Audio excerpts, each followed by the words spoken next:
give me to drink. Give me to drink, give me to drink, give me to drink, give me to drink. My family is thirsty, God. Give me to drink. The nations need water. Make me a well. Make me a well. Make me that well. And give me to drink. Hallelujah. When she said, give me to drink, she said, Lord, I'm willing to be that well that will carry the water to the city. I will carry the water to the city. The water was at the well, but she became the well that the city needed. Is there anybody that can say, Lord, make me that well that will go to the city and give thirsty men to drink?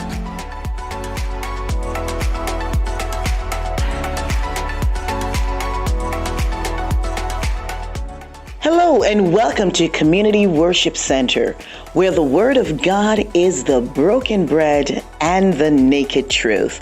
Join us for our service already in progress. Somebody say hallelujah. Hallelujah. Somebody say hallelujah. Hallelujah. Glory to God. Sister Kim, how are you doing? Doing well? Amen. God bless you. Good to have you. Sister Latoya, you ready? Amen. Come on and give it up for her as she comes. Glory.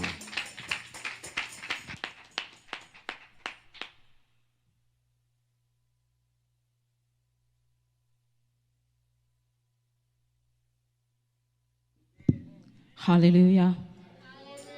Hallelujah. Let us give thanks, O God, unto our Lord Savior. Our Lord and our Savior. We said we've been set free, right? We're a church that has been set free. Look at our youths and our young adults. Let's give it up for our youths and young adults. Amen. Amen. Glory to God. I'd like to greet our pastor, our senior pastor, Pastor Reid, Bishop Reid, and our online viewers. We thank you for being with us, for worshiping with us. Today I come with the word freedom to live as God's servant, or freedom to serve. My text is taken from Galatians 5, and it reads, "It is for the freedom that Christ has set us free. Stand firm, then, and do not let yourselves be burdened again by the yoke of slavery." Verse 13 reads, "You, my brothers and sisters, we are called to be free, but do not use freedom to indulge in the flesh. Rather, serve one another humbly in love. For the entire law is fulfilled in keeping this one command: love your neighbor as you love yourself." Father, we give you thanks for the word. We thank you, Almighty God, that your word will be on fertile ground. We thank you, Almighty God, for using me as a vessel, oh God, to share the word of God. And we thank you, Almighty God, as you open up our hearts to receive, as you open up our minds to receive, in the mighty name of Jesus, we give you thanks. When we think of freedom, what comes to mind when we think of freedom? As the dictionary says, the power or right to act, to speak, or to think as one wants without hindrance or restraint. It also said the state of not being imprisoned or enslaved. When we think about the freedom that Christ gave, according to the Christian worldview, true freedom is not a matter of doing what you want to do without restraint, but cultivating the right wants and living in obedience to God's will. In obedience to God's will. In other words, freedom results when our wants align with God's will. Not my want, not your want, not anyone's want, but with God's will. Amen? Freedom is a release from illegitimate bondage. And according to my text, as Galatians 5, Paul was speaking to the church of Galatia, and he's speaking to us today as well, that we should not be burdened by our sins, that we should not be yoked in bondage, but God has set us free, amen? God has died on Calvary's cross so we could be set free to serve him. So this letter was to encourage, was to remind us that we are out of bondage and released into the freedom of Christ. We are out of bondage and released in the freedom of Christ. For his word says in Ephesians 2, "For it is by grace we are saved, not our own works. It is by his grace that we are saved. And through faith, we shall receive it. Amen? Through faith, we have received it. It's nothing that we have done. It's nothing that you have done, but it is the grace of God that we are created for his purpose. We are his handiworks, brothers and sisters. We are created with a purpose. We are created for his good works, not my good works, not our own selfish ambitions, but for his good works.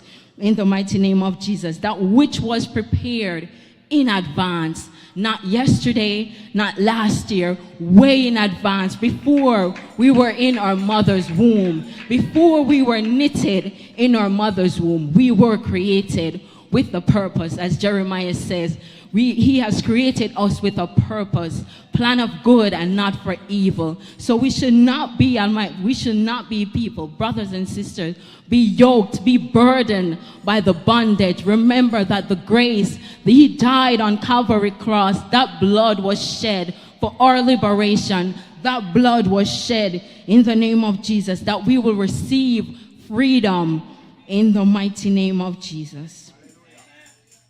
That we will receive freedom, saints, that we should receive freedom. We need to understand that we have been delivered. We have been set free, but not for our works, not for our selfish ambition, but to serve the one and true God, to serve the living God. Amen? Amen. To serve the living God. So it says, my brothers and sisters, that the body of Christ, that we have been saved by grace and liberated by the blood of God. Freedom is a gift of Jesus given to us, received by faith. Do you know why you were liberated? Do you have any idea why you've been set free? Do we know why God has broken chains and the burdens and set us free? He has set us apart for his glory, to serve him, to worship him, to adore him, to lift up his name on earth, to praise his name. That's why we have been set free. That's why we have been delivered. My question is, what are we doing with our liberation? What are we doing with our freedom? We sing the song, I'm free. Praise the Lord, I am free. No longer bound. No more change holding me. But do we really understand what we're singing? What we're singing, saints? Do we understand what we're singing? That when we are free, it's not for our selfish ambition, but to glorify our Lord and Savior, to do his handiwork, the work that he had prepared for us in advance. So when we say we are free, it's not free to serve ourselves, but free to serve the Lord God and Savior. We say redemption cometh, but my God, are we living as we are redeemed? Are we living as the true redeemed? Are we living as people of God? Are we living the life that he has set out for us? Are we aligning our freedom with the will of God? For his will is for us to serve him. Amen? His will is for us to serve him because he has taken us out of the darkness and into the light, into his marvelous light, that we could do his good works. He has opened up our eyes, turned us from the powers of Satan. He has turned us away from sin. So the blood that he shed, washed and broken, tear down, destroy the power of sin. But are we using this power that has been broken, or we are using it as an excuse? That is his grace that has delivered us. Are we using it as an excuse, saints, to serve ourselves? Are we taking advantage of our Father's grace? Are we taking advantage of the grace that he has given unto us? Are we using the grace? Are we saying that our God has no backbone, that we can say, oh, he understands. Oh, he knows that I am not capable. But he has given us the grace. He has set us free from the bondage. He has broken the chains, that we are liberated. We are delivered. We are set free from rejection. We are set free from witchcraft. We are set free from drunkenness. We are set free from lying tongues. We are set free from sexual immorality. We are set free from fear. We are set free from anger. We are set free from jealousy. We are set free from envy. We are set free from, my God, we are set free from hatred. We have been set free according to Galatians, the acts of the flesh. It is obvious, as listed above, the sexual immorality, impurity, my God, jealousy, fits of rage before God, Father, that if we continue this way, my God, we will not be able to inherit the kingdom of God. My friends, my brothers, my sisters, we are delivered for the glory. We are set apart for his glory. We are a royal priesthood. It's not just words. We need to understand, saints, that we are set apart for the glory of God. We are set apart to declare his name in the earth. We are set apart to love our brothers as we love ourselves. We are set apart for his works. We are created in his image. As Christ walked the earth, he served, my brothers and sisters. He served the kingdom of God. He was brought here. He took on flesh. He knew no sin, but he took on flesh for us, that we will be broken from chains, that we will be broken from the power of sin. So my brothers and my sisters, we want to encourage you today. Don't go back to the bondage. Don't go back. Don't go back to witchcraft. The grace is sufficient. He spoke about Paul when Paul said the thorn. I asked him to remove it, but he said my grace is sufficient. My God, do not go back. When you think about, I'm pulled into the things that are ungodly, the grace is sufficient. Amen? The grace is sufficient. He never said what Paul Thorne was, but he said the grace is sufficient. So without us relating to our Father, to us, if we would not stay in a relationship with our God, if we do not keep the relation, if we do not relate to him who has brought us out of bondage, if we do not have that relationship with our God and Savior, how will we stand firm? How can we stand? How can we stand if we don't know the Word of God? If we don't know who God is? If we do not know the will of God? How can we stand and declare we are free?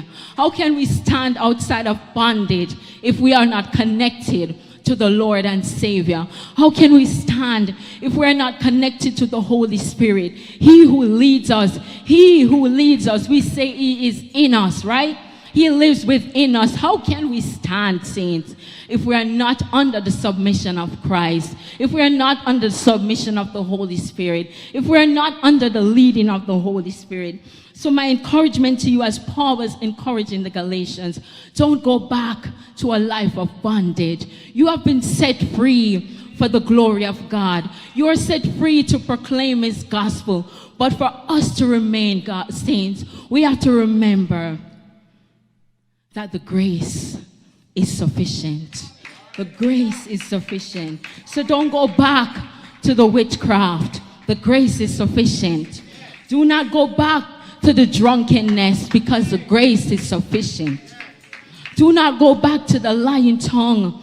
The grace is sufficient. Do not go back to the sexual immoral, because we said our body is a temple. The same spirit that lives, the same spirit that rose Jesus from the grave lives within us.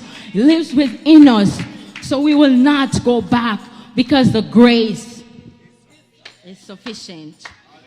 Jealousy, envy, pride. We will not go back, because the grace is sufficient. The grace is sufficient. We say we can do all things through Christ who gives us strength. But we use that scripture, Father, when we are talking about secular stuff. But what about the things pertaining to God? What about the things pertaining to God? Why we will not declare that the grace is sufficient?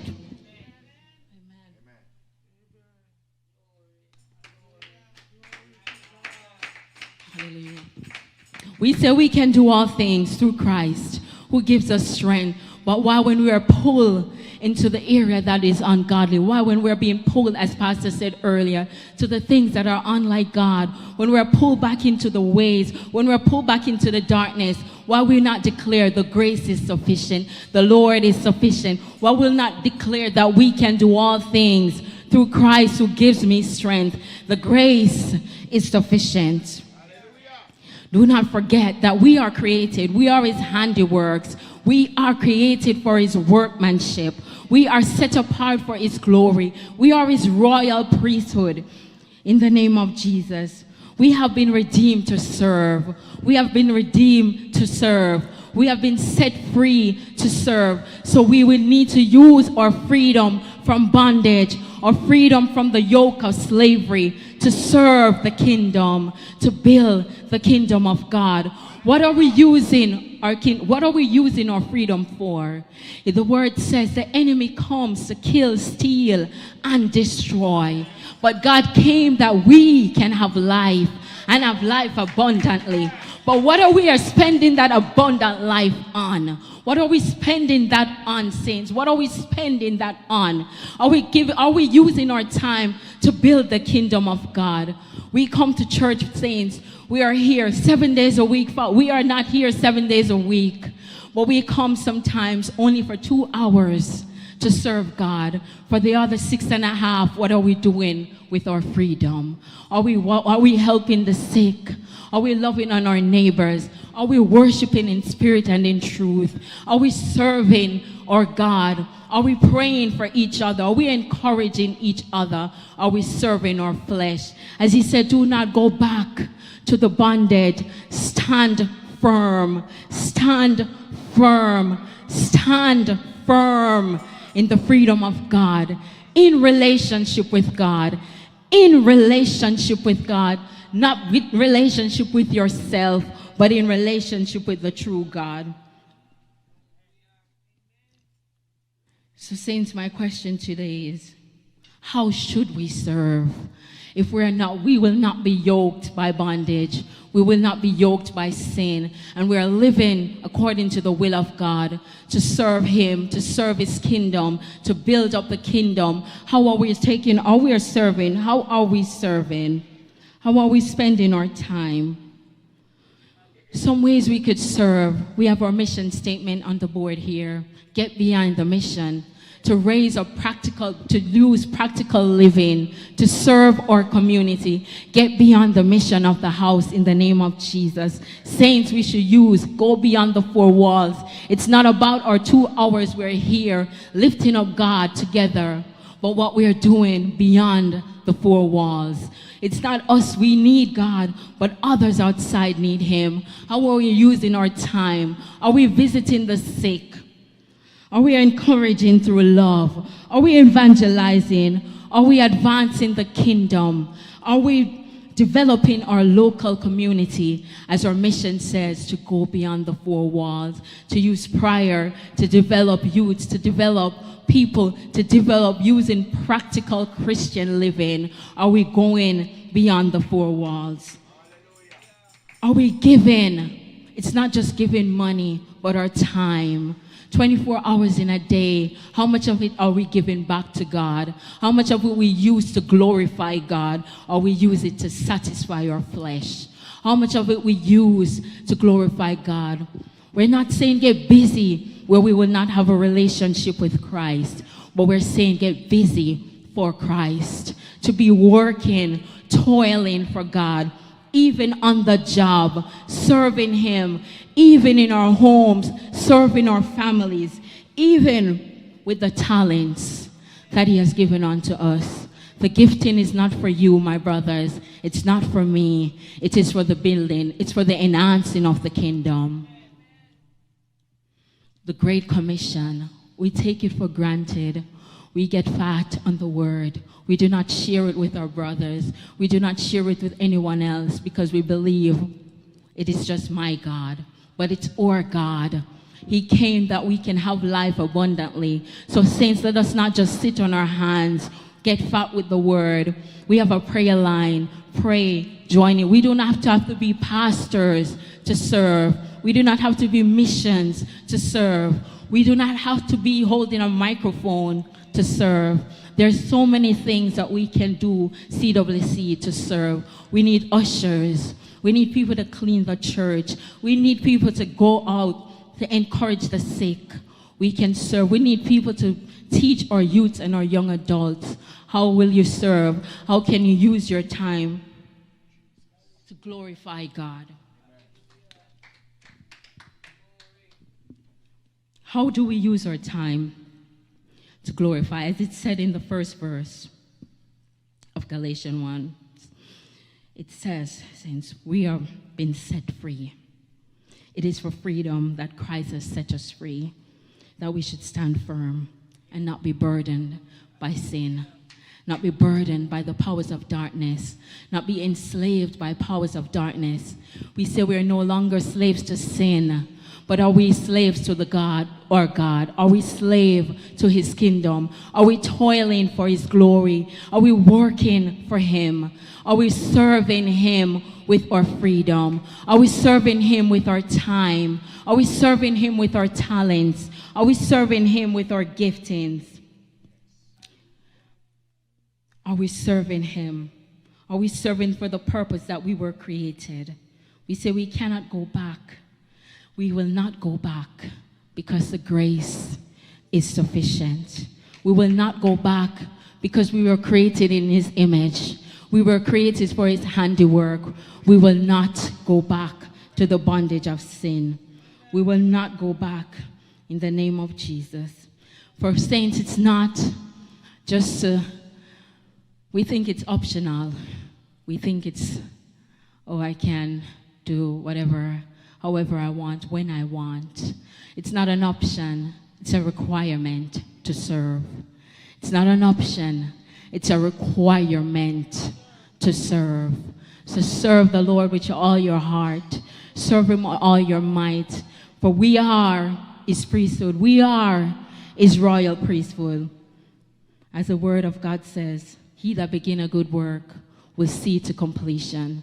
Get behind the works of God. Get in relationship with God. Be submissive to God. Surrender your members to God. Because saints, let's be honest, when we were in the world, we use our members to serve, to be slave to darkness. We use our members to do all things for the enemy, to further his camp. But now that we have been free, set free, delivered from yoke, delivered from bondage, why will we not use our members to serve God? To serve him, our hands, our mind, our mouths, our tongues, the very things we speak, to glorify him. In the mighty name of Jesus, he will see to completion. He will see to completion. It's not our might, it's not our power, but it is by the Holy Spirit. Surrender to the Spirit of God and serve in our local churches. Serve in your own church. Serve beyond the four walls. Get busy for Christ. Serve him. Saints, I don't know if you hear me. The freedom that we have been given, it's not for us. It is to serve God. It is to serve. It's not an option. It's not an option. We don't get to just sing 2 hours, I'm free. I am free. Then we go outside, back in bondage. We go back home. We are enslaved by darkness. Remember, you are free. And he will see it to completion. He who starts a good work will see it to completion. Surrender, give, serve, work, build the kingdom of God. Serve in your local church. Do not take it for granted, your freedom. Remember, it's not optional. It's a requirement.